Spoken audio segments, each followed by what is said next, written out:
Kembali lagi di Cerita Cinta Channel. Jangan lupa like, comment, and subscribe ya. Terima kasih.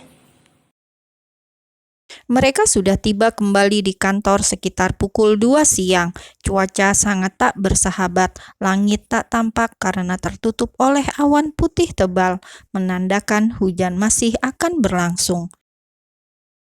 Ibra sudah berganti pakaian di ruang gantinya. "Kamu pakai ini." Ibra menyerahkan sebuah sweter rajut miliknya berwarna merah marun pada Inayah. "Nggak usah, Mas," ia menolak. Yang benar saja, ia memakai sweter itu pasti terlihat lucu dan kebesaran di tubuhnya. "Kamu mau bertahan dengan baju itu mengering di tubuhmu? Cepat ganti." Mulai lagi dengan nada yang keras. Inayah segera bangkit dari duduknya menuju ruang ganti yang ada di ruangan Ibrah. Hangatnya, "Tapi apa mungkin aku keluar dengan penampilan seperti ini? Dia pasti akan menertawakanku." Inayah keluar dari ruang ganti. Ia merasa lucu dengan penampilannya saat ini. Sweter Ibrah yang ia kenakan dengan panjang sepaha, tangan yang kepanjangan. Ibra yang melihat penampilannya seperti itu mengukir sedikit senyum di bibirnya. Sebentar lagi kita makan siang." Ibra mendekatinya. "Mas, tapi aku nggak mungkin keluar dengan penampilan seperti ini." "Siapa yang mengajakmu keluar? Kita makan di sini. Aku udah menghubungi kepala bagian kantin untuk mengantarkan makanan ke sini." "Oh," jawabnya singkat. Inayah sudah duduk di sofa. Ibra juga berbaring di sofa, kepalanya terasa berat setelah hujan-hujanan tadi dan ia juga mulai bersin-bersin. "Kenapa kamu memilih memelukku tadi? Padahal di sana juga ada Ridwan." Tiba-tiba Ibra menanyakan sesuatu yang membuat Inayah gugup tak karuan. Karena aku sadar Pak Ridwan itu milik Yasmin." Entah apa yang ada di dalam pikiran Inayah sehingga dia menjawab seperti itu. "Oh ya, lalu aku ini milikmu, begitu?"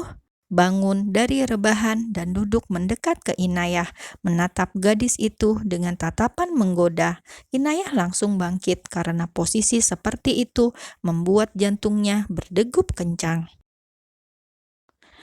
Aku nggak bilang begitu, Mas. Aku minta maaf, hanya refleks tadi karena aku benar-benar takut."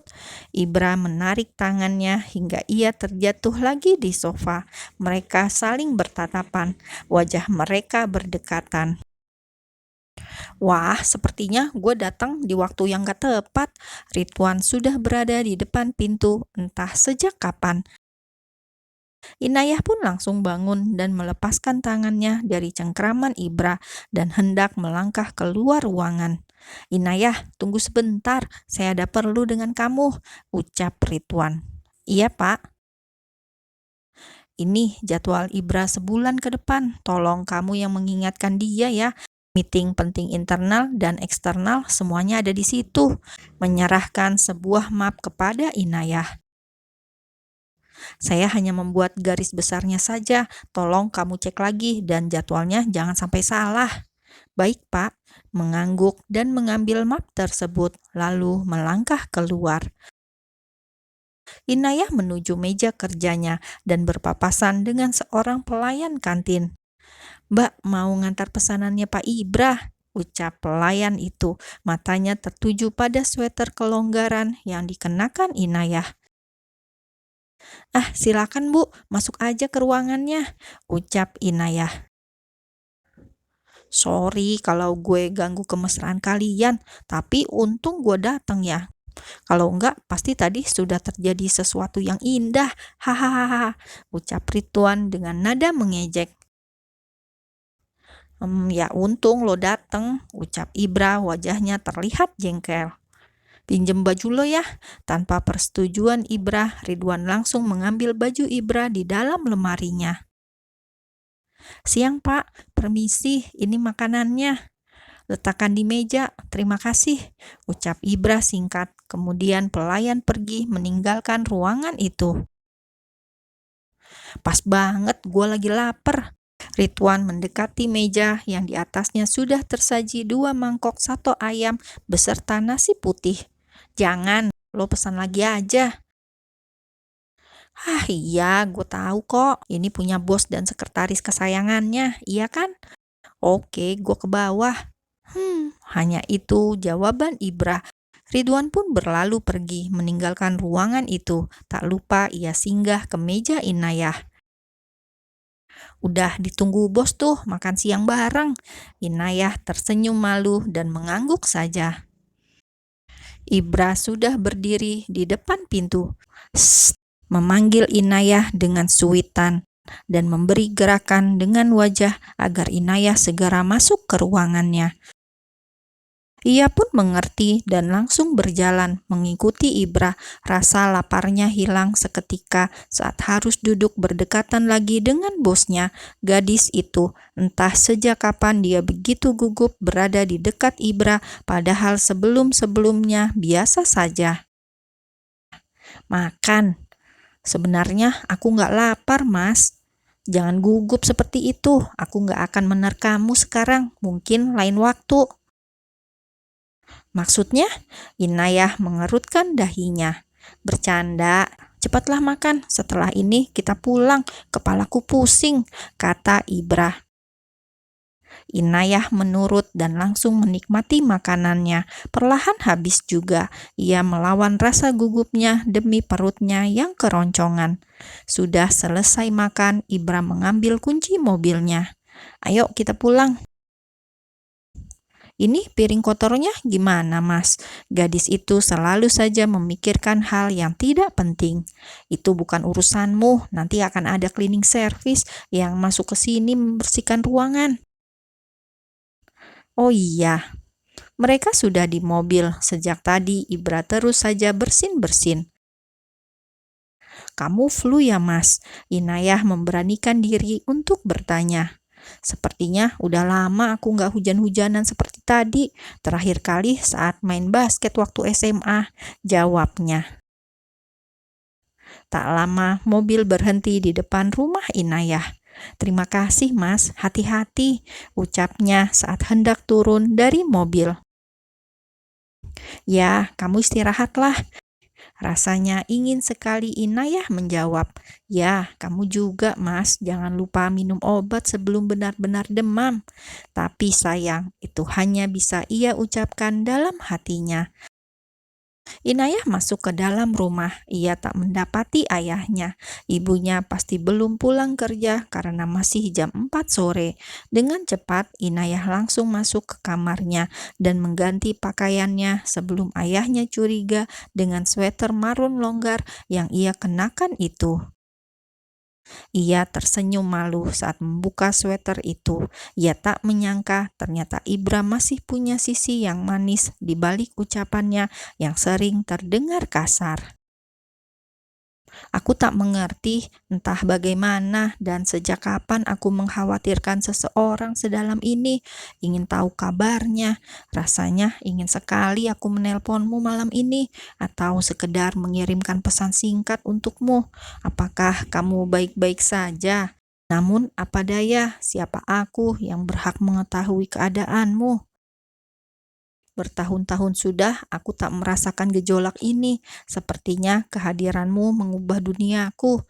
Malamku terasa panjang. Pagi mengapa lama sekali datangnya? Pagi adalah waktu yang selalu aku tunggu akhir-akhir ini. Berbeda dengan sebelumnya. Aku sangat membenci ketika pagi datang." "Enggak, enggak, ini bukan cinta kan? Aku tak mau ini terlalu cepat. Aku hanya ingin ini berjalan perlahan. Jika benar ini perasaan cinta, tapi mulainya kapan dan dari mana? Sifatmu sama sekali tak meneduhkan. Kata-kata dan nada bicaramu juga jarang ramah di telinga." "Oh, aku tahu. Mungkin kamu memang mempunyai magic yang bisa menyihir setiap wanita yang melihatmu. Sesuai perkataanmu, banyak wanita yang menggilaimu. Bagaimana dengan aku yang hampir 12 jam dalam sehari selalu berada di dekatmu? Apa aku sudah menjadi korbanmu? Korban yang sudah terpikat dan tersihir olehmu, wahai bos?" Rasa penasaran terus menyelimuti benak ini. Perlakuanmu yang manis akhir-akhir ini artinya apa? Hanya kepedulian terhadap sesama, atau kamu juga hampir memiliki rasa untukku? Inayah, kamu terlalu banyak bermimpi. Jangan terlalu tinggi. Jika kamu tahu kenyataannya nanti, pasti akan sakit. Baiklah, aku anggap ini adalah rasa khawatir terhadap seorang teman. Bukankah kita sekarang berteman seperti titahmu waktu itu? Aku tak boleh kalah. Aku tak boleh jatuh hati duluan terhadapmu. Ku tepis semua rasa aneh ini, walau aku tak bisa mengelak. Akhir-akhir ini senyuman iritmu membuat gemuruh di hatiku. Jari-jariku lemas, ucap Inayah setelah selesai mengetik catatan atau curhatan pada ponselnya. Sudah lama ia tak puitis seperti itu. Inayah melirik ke arah jam dinding di kamarnya, menunjukkan pukul 00.30.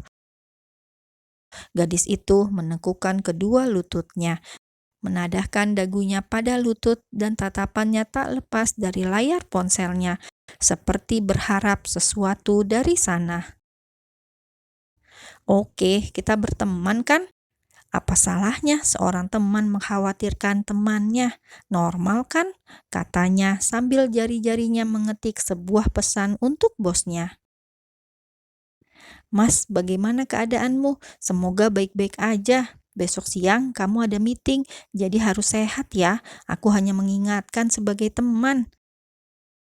Pesan terkirim, namun hanya bercentang satu. Lalu Inayah keluar dari kamarnya, menuju kamar mandi. Ia membasuh wajahnya, padahal itu sudah ia lakukan tadi. Tapi entah kenapa dia ingin melakukannya lagi. 1 jam Inayah menunggu, tak ada balasan, hingga akhirnya ia tertidur dengan ponsel yang masih berada dalam genggamannya.